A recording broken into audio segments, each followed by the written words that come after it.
Telugu Desam party జాతీయ అధ్యక్షుడు నారా చంద్రబాబు నాయుడు గురించి మాట్లాడే స్థాయి గాని అర్హత గాని వైసీపీ నాయకుడు గుడిపూడి శివనారాయణకు లేదని తెలుగుదేశం పార్టీ ప్రధాన కార్యదర్శి కట్టా త్రిమూర్తులు అన్నారు. తమ జాతీయ నాయకుడిని కోసం మాట్లాడేటప్పుడు ఒళ్ళు దగ్గర పెట్టుకుని మాట్లాడాలని హితవు పలికారు.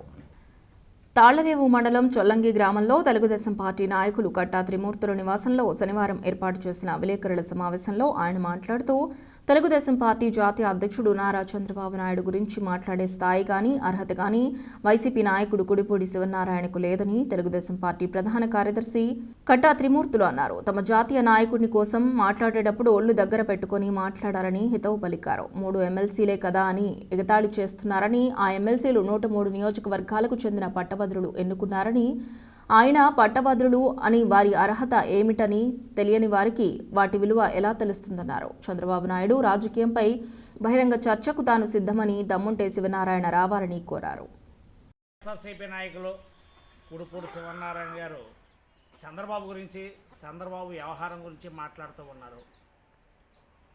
3 ఎమ్మెల్సీలు వచ్చినంత మాత్రాన ఎగిరెగిరి పడిపోతున్నారు అంటారు.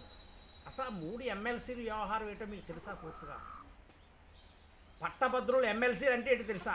పట్టభద్రులు అంటే ఎవరో తెలుసా? పట్టభద్రులు ఎమ్మెల్సీలు అంటే 108 కాన్స్టిట్యున్సీల పట్టభద్రులు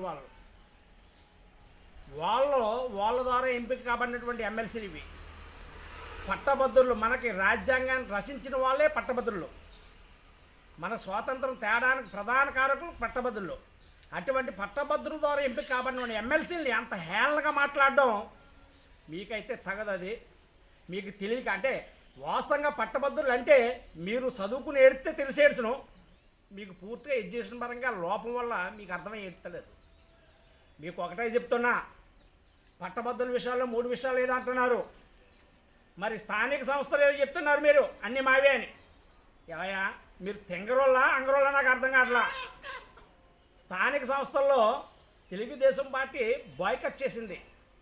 తెలుగుదేశం పార్టీ బాయ్కట్ చేయడం వల్లే మీకు స్థానిక సంస్థలు ఎమ్మెల్సీలు వచ్చాయి. అది మీరు గుర్తుంచుకోండి, మీరు మీ నాయకులు కూడా. అంతేగాని మేము పోటీలో ఉంటే, మేము పోటీలో లేకుండా ఎక్కడికక్కడ నామినేషన్ వేసిన వాళ్ళే నెగ్గేశారు. అది అర్థం చేసుకోండి. దాన్ని పక్కనట్టండి.